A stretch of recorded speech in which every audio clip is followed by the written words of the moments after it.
kiss you.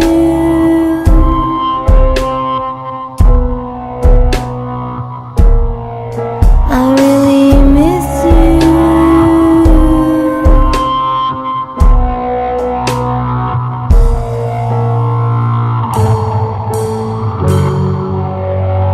Hi, this is Katie and Nick from SexyPigDivas, and you're listening to Nursery, a podcast from Ohio's creative voice. I notice things and they make me laugh, and then I usually store them in the back of my head somewhere, and then they end up on the stage. I think that there was a point in time where rap was pretty much like non-existent in Ohio. I actually grew up listening to pop music. It's the coolest thing in the entire universe. I love Ohio. I miss it. Stomach started growling, and he started slowing the way he was walking and taking smaller strides, and you could tell something was definitely not right. All my stuff has literary elements to it. We've gotten to such a phase where it's people can just say they're an artist. You know, wading through a sea of drunks, trying to do the best he can for the band. Being in a room full of all your best friends, even if you don't know anybody, because you can sing and dance together and just have a really good time. If you don't know, you don't need to know, man. Would you like to do a podcast? Lake Erie or the Cuyahoga River. You always gotta make it into something, don't you? Can't just hang out. People complain that there's nothing to do here, but there is. You just have to go for it.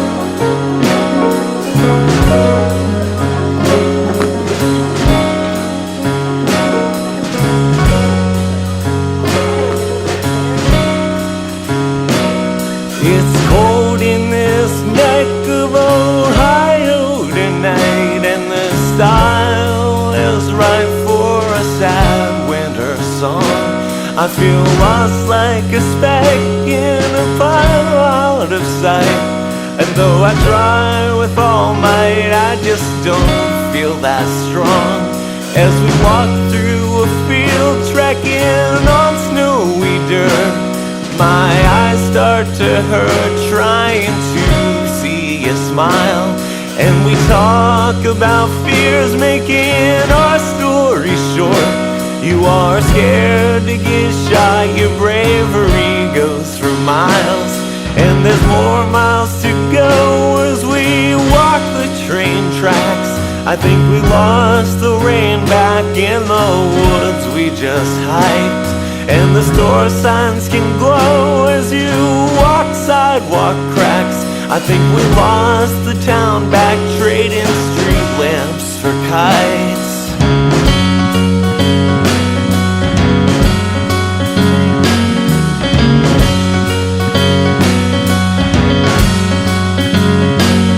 The nursery and all of the trees cross over the dark, and some old parking lots hold my whimpering thoughts, and I'm on the next train. You and me, can't you see what this means?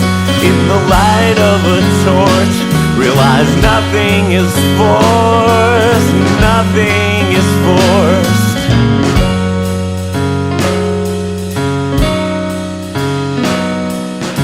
Hey everyone, welcome to Nursery Podcast.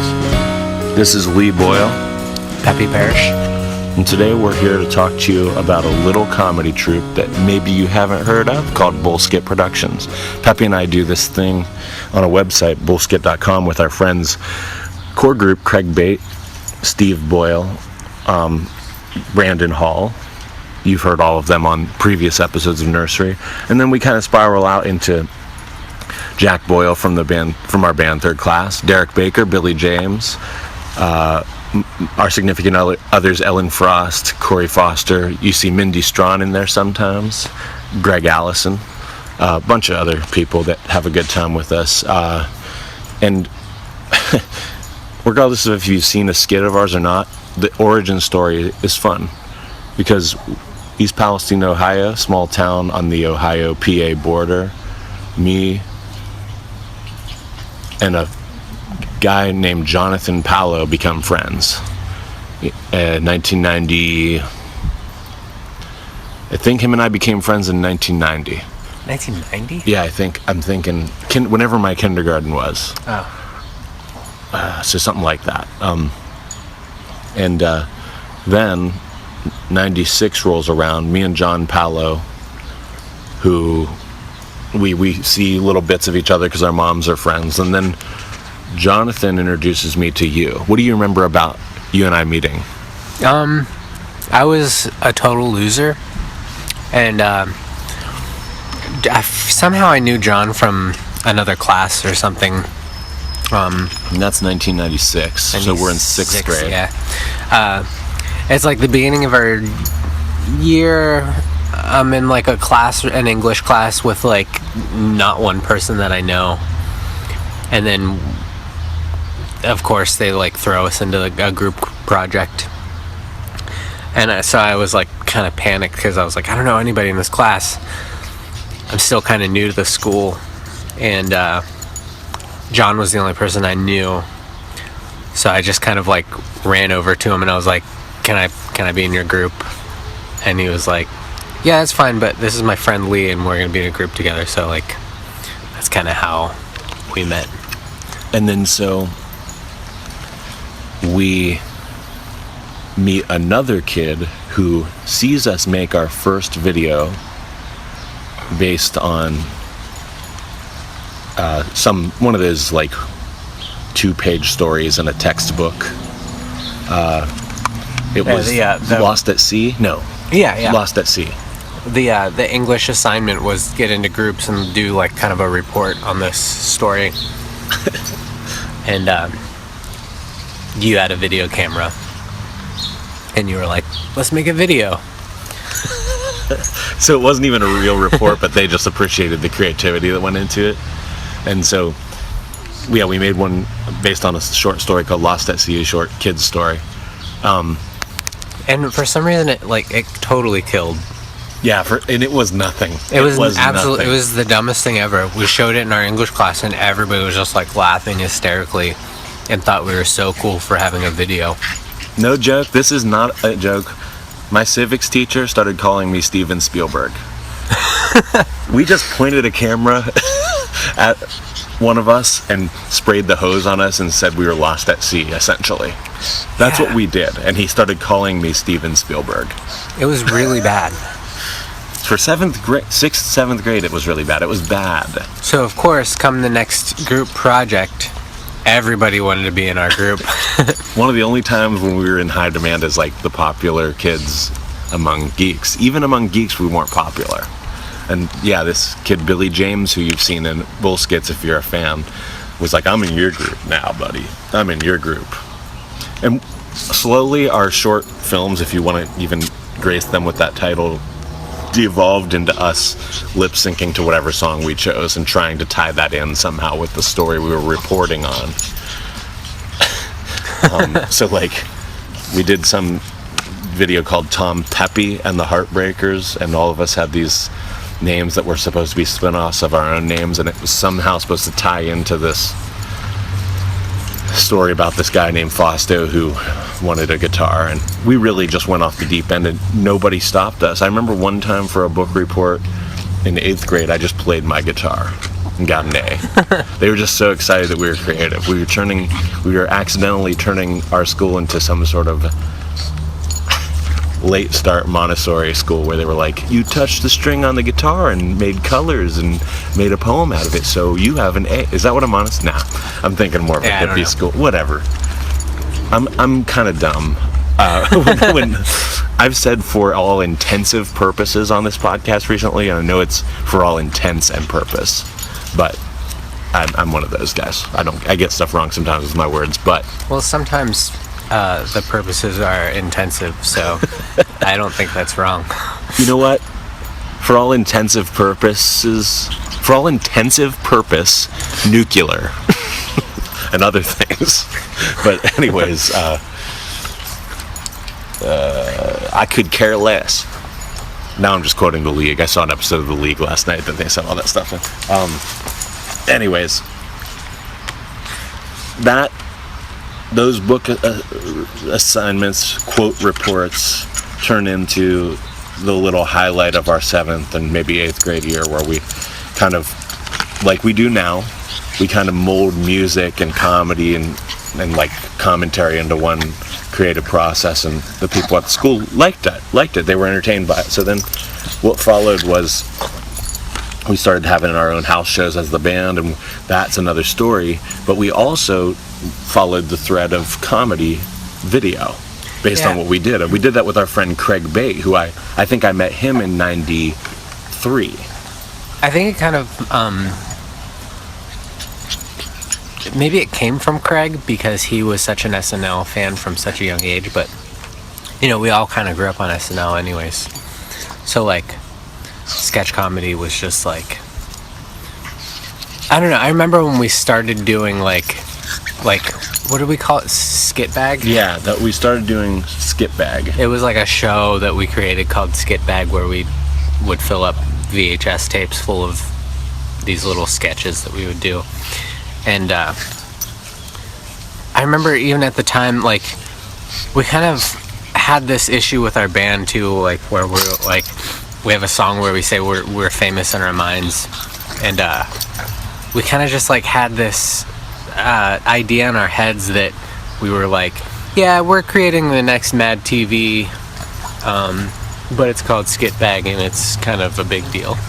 Yeah, for people who know us now as to be like self-deprecating people who have a good time making smaller indie projects,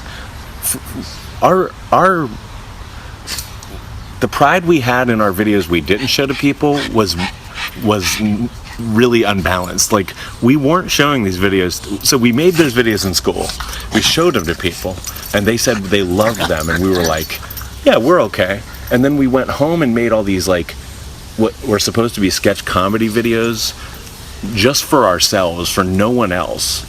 And for those, for some reason, we like pretended to host and present them, and we would like write the title on a piece of notebook paper and zoom in on it while we played music from a boombox off camera. You know, like, it was more, for some reason there was more of a presentation when we privatized our creative videos, and that puzzled me. We had, our characters were actually creative, and we had reoccurring characters and storylines that, like, it was, And they weren't, let's say this, like, the ones that were original were creative, but there were plenty of Saturday Night Live rip-offs. Yeah, like, we ripped off Mike Myers a lot because Austin Powers was big at that point, and Pepe had a character straight up called Hyper Hypo that was just that, you know, that Nicole Kidman Mike Myers skit rip-off. And then I had a thing where I just called myself a dog or something based on a pretty unfamous line from Austin Powers. It looks like a dog or something. And we would like take lines from skits basically and make them characters. So let's not forget how unoriginal we were aside. But then the characters that were creative, there was this character that Pepe did called Goth Man, where it was really basic. He just painted black around his eyes and like wore black, and he talked in a raspy voice, and he was just like, I'm Goth Man. I like to do gothic stuff with my gothic friends. That's the whole character. But it was kind of funny, though. It was kind of funny. I don't think that was creative either. I also had a character called Cotton Brow. Okay, that was a bit more creative and like I glued some cotton to my eyebrows. Mm-hmm. That was the character. Yep. It was really good. Okay, so maybe we weren't that creative. But anyhow, no, but like what was Craig's character? Tea with Janice. Tea with Janice. It was like a talk show.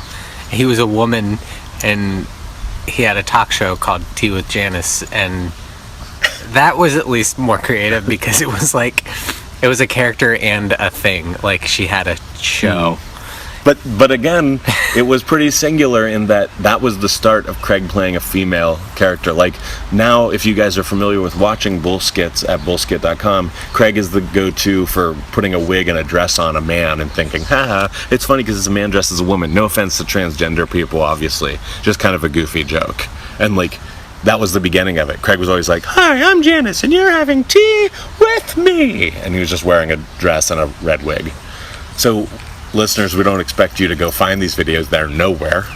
We just thought it'd be fun because there's a lot of young kids that pick up their parents' video camera and start like making jokes with them, and we like took that to an extreme where we were setting up scenes, even kind of writing scripts. We even had like a musical performance of Third Class as if they were the musical guests on our SNL. Yeah, I mean, it's easy to make fun of it because it was bad because we were kids, but it's also like, I don't know, we were being a lot more creative than like any of the other kids that we knew. Definitely, and that has shown through in a weird way because some people say it's survival in a small town. Other people say, oh, it's something that it's just like a dream that you don't let die, and whatever it is, it's been a good like crutch for us based on like, you know, whatever befalls us in real life outside of the creativity. So it's been an outlet of sorts. So yeah, we called it Skit Bag, and Craig Bate, member of Bullskit, was very prominent, and then we had like, I could set that over here if you want. We had a lot of characters like we just named, and then from there, it's weird to fast forward this far, but we took a break for when we like. I mean, we kind of did this through high school even, and it kind of just always ran side by side with our music. But we took a break when we like about our senior year in high school, and then like graduating and then going to college, we took a break, and then we kind of realized that Steve and Brandon picked it up when they became the age that we were when we were like doing this often. And it was kind of cool to be like we kind of left town, and then when we checked back in, we were like, wait, you guys are doing the things that we always did. This is awesome. Let's all do it together. Yeah, man. And like, I've faulted my brother Steve, my youngest brother Steve, for always being so self-referential. But I find myself doing it now by making this podcast. You know, like some of the reason this podcast here is to update people on, it's all right, to update people on Bullskit and Third Class. In the background, guys, my pug Jeremy, and a new addition to the family, Juno, a really tiny little pug. Say hi, Juno.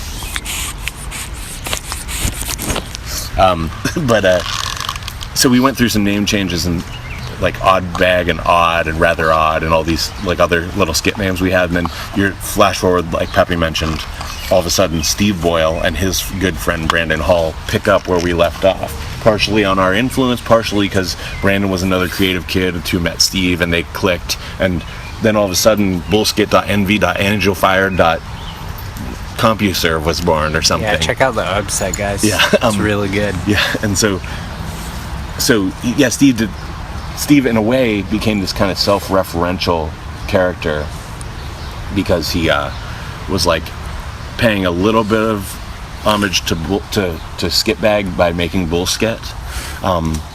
And you know, now if you listen to him as Summer Camp Steve, his rap songs reference Bullskit a lot, and he does like wild things like that. But him and Brandon started doing stuff, and Brandon even took some of the stuff in as a school project too.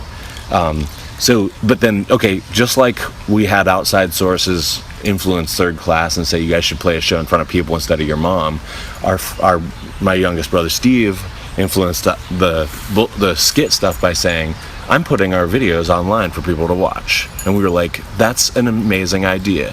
So he had this like makeshift website, which later now is bullskit.com, where he just posted all these like funny videos of us like slipping on banana peels, pretending to prank our friends, falling into bathtubs, rolling down hills, jumping out of windows, making our dumb music videos. And it became a thing that we largely still do for ourselves, but we know there's like a very small audience of like, I don't know, people with senses of humor like The State or like Conan O'Brien sense of humor that like us. Yeah, it's definitely weird stuff. And it was weird because when he first started putting them online, it was when YouTube just became a thing. So putting your videos online was never really anything that had ever crossed our mind. No. So we were like, these are our videos, we don't show these to anybody. And then all of a sudden we had like all of these people in town like watching our videos on MySpace or whatever, and like, so again, we had this like weird moment where we were like young and stupid, and we were like, oh my god, we are YouTube famous. Yeah. And this is 2005. Yeah. So having any sort of like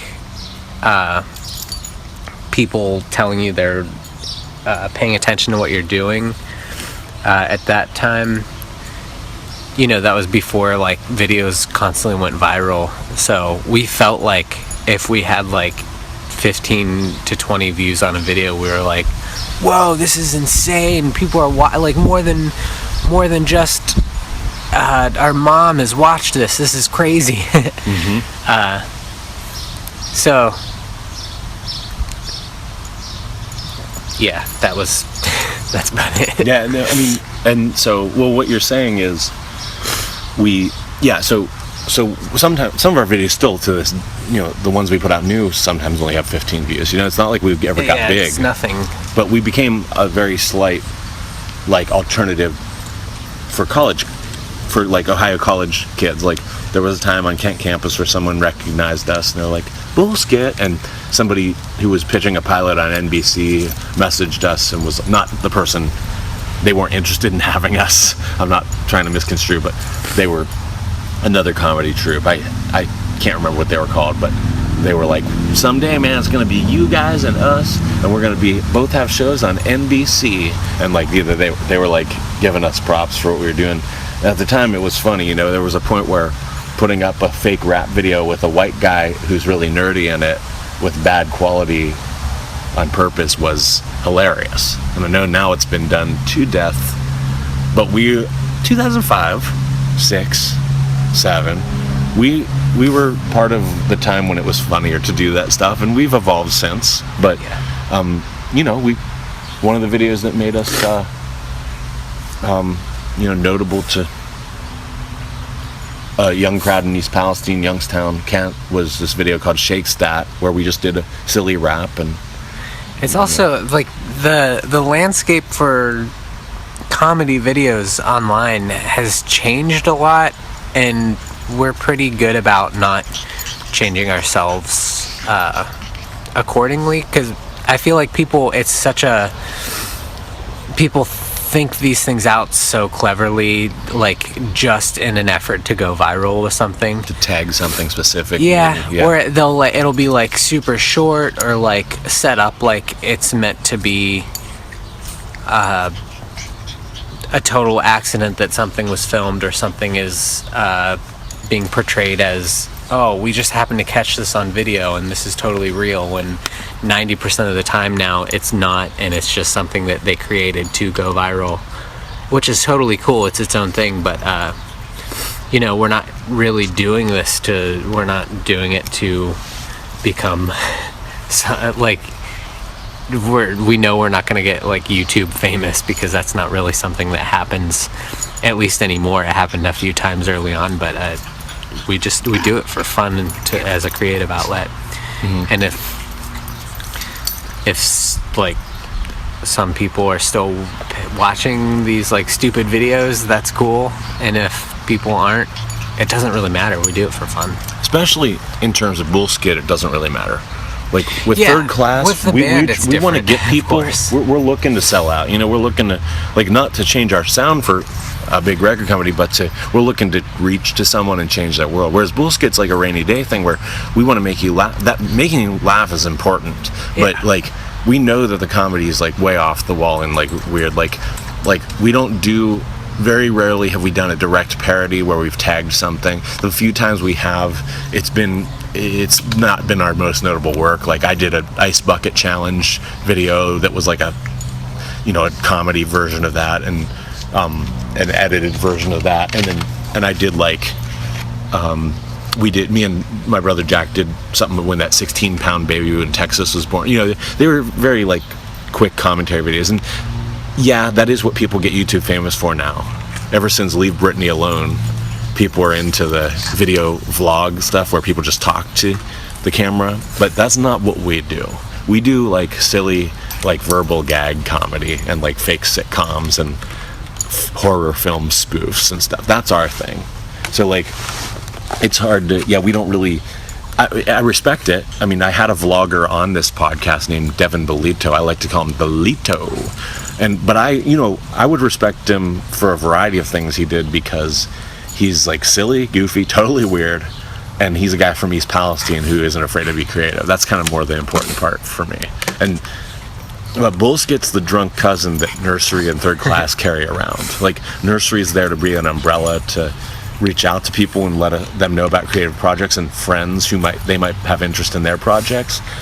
Third Class is there to connect with you through music. Bullskit's just kind of there to be like, it's kind of neat that like there are so many different genres of online videos that people go to, and they're like, basically everybody now is online watching videos so that they know what they like. There's like all these famous like YouTubers that like kids just flock to and just watch every week or every day even, and they know which ones they like, and that's totally cool, and they all have something different to offer, even if it's just like, a lot of these people are just like on YouTube talking about what they ate that day or something, and I'll never get behind those videos. No, I'm not like getting behind them, but I'm just saying that like it's kind of neat that like there's such a variety now, and like that there's an audience for that thing of like, I don't know why there's an audience for that sort of thing, but obviously like they get hundreds of thousands of views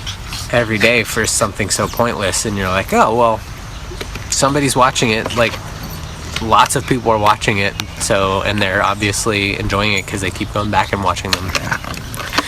So like, I don't know, I just think it's neat that there are so many different kinds of things that there's going to be an audience for. Oh, totally. And it's not that I think those are all horrible when they just talk, but like, I feel like the place for that is podcasting, or like I like when Devin Belito, if you guys check him out on YouTube, DB Films 1984, he adds, it's really weird and silly and like odd, but he adds comedic elements into what he does. It's totally some weird. Some of them, I don't know,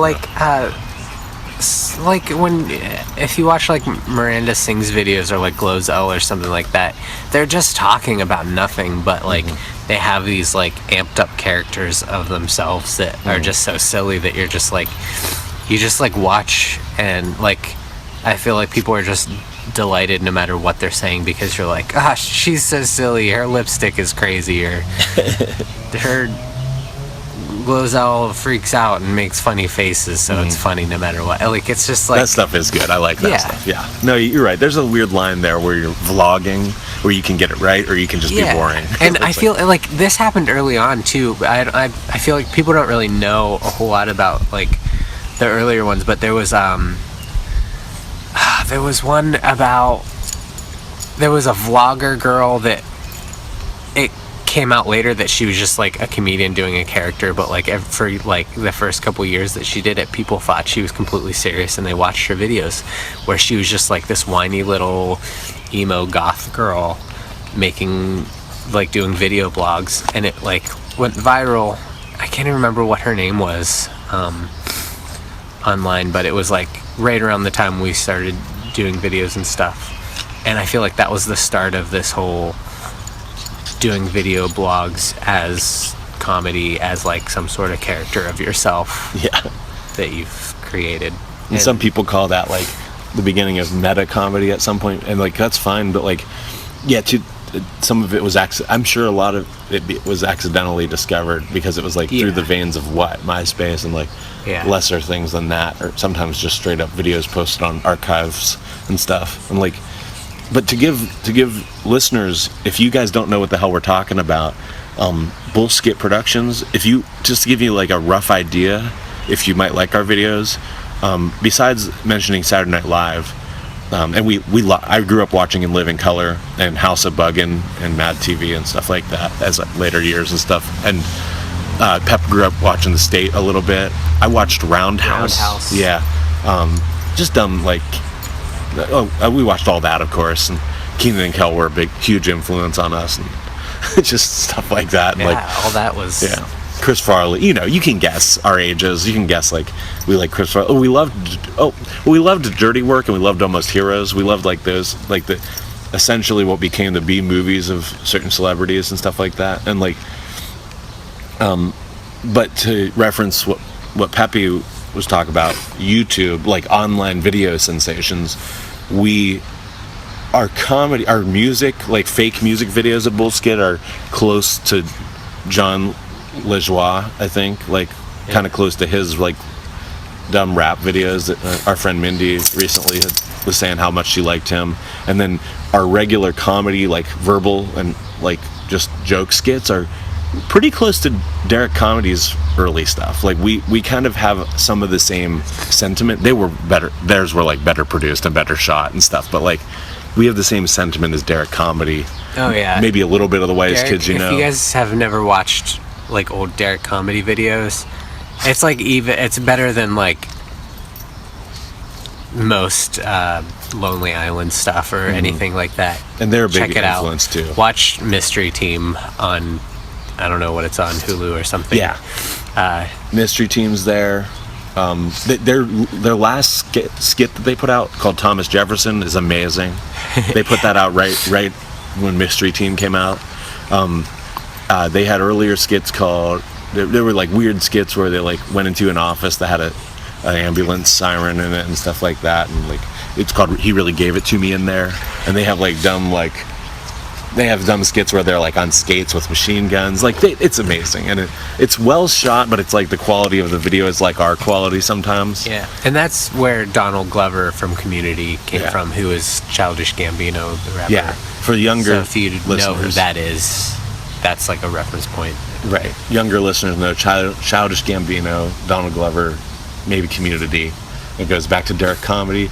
Hammer Cats was also like a spin-off or a group before Derek Comedy, and you probably heard people like that as guests on shows like The Nerdist and like more geekified shows. And then The Lonely Island was a huge influence on us. We loved The Boo when that came out. That's like an early like fake series. I think that's where some of our parodying came from. Our parodies aren't as like obvious parodies, they're more generalized sitcom parodies or like fake horror parodies, but like but they're like The Boo, and then like I think there was like 3 men on an island like just like signifying Lonely Island. There was a couple skits like that.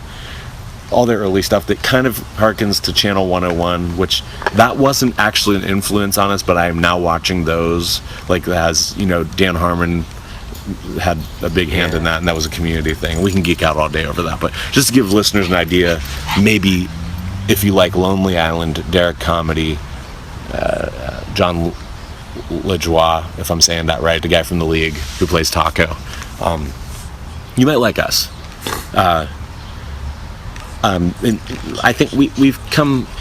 You might not also, which is totally fine. But totally cool. Our stuff is like very sloppy DIY thrown together, and that's kind of like how we like it, and that's kind of how we like doing all of our stuff. Like our music ends up kind of being like that, and I feel like it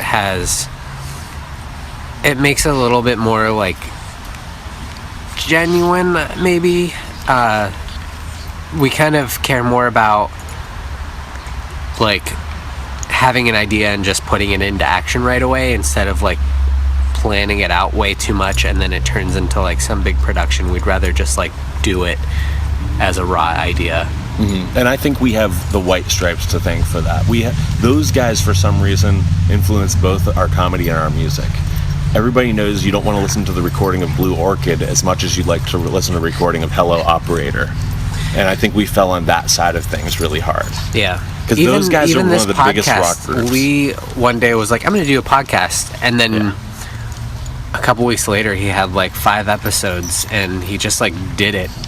And I know so many people that like have been planning on doing podcasts for like 3 years now, and they're just like still getting their recording equipment together and stuff, which is fine if you're a perfectionist and you want to do everything like exactly right, but you're not going to put it into motion anytime soon. And Lee just like did it, and I think he does it well. I enjoy listening to his podcast, and he just records it right on his phone, and it's very, even though like it's DIY and like kind of thrown together, that doesn't mean it's bad.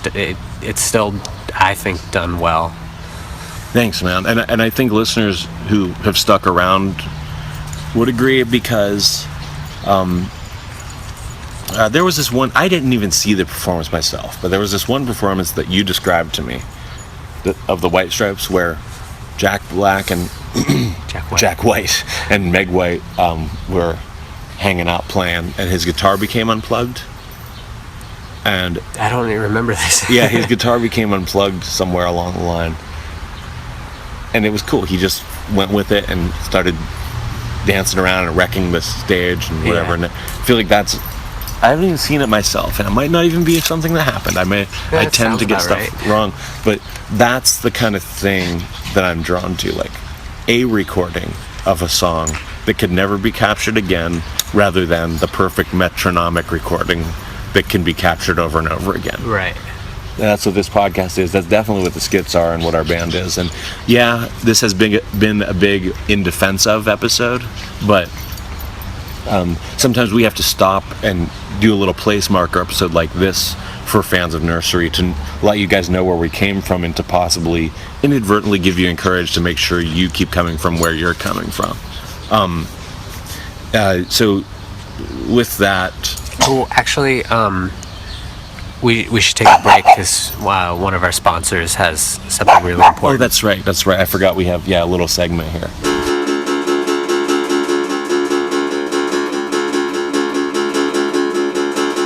I've got some real good dance moves. He's got some real good dance moves.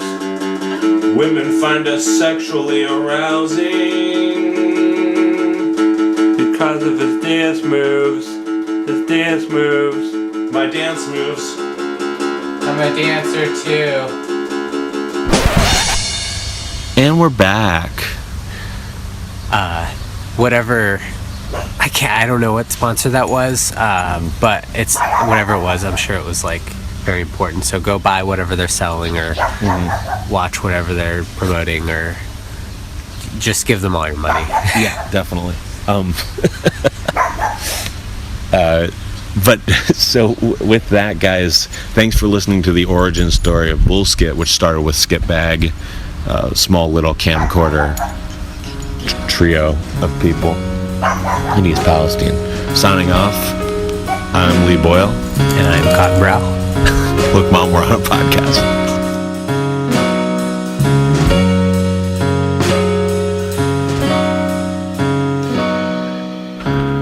Hey guys, this is Lee from Nursery Podcast. I appreciate you guys listening to this show. I just wanted to give you a little bit of a promo. There's a local Youngstown band called Baroque Monody, and they are releasing a new album called Aphrodite Laughs. They're going to release it at a place called Cedars. That's 706 Steel Street, Youngstown, Ohio, and it's going to be on the 3rd of September. So Aphrodite Laughs. Check out their Bandcamp or their Facebook. Maybe some new tracks will pop up. If you haven't heard of this band, Baroque Monody, the band is spelled BAROQUE space MONODY. So they got a new album coming out, Aphrodite Laughs. I'm going to play you a track entitled Lee. Thanks for listening.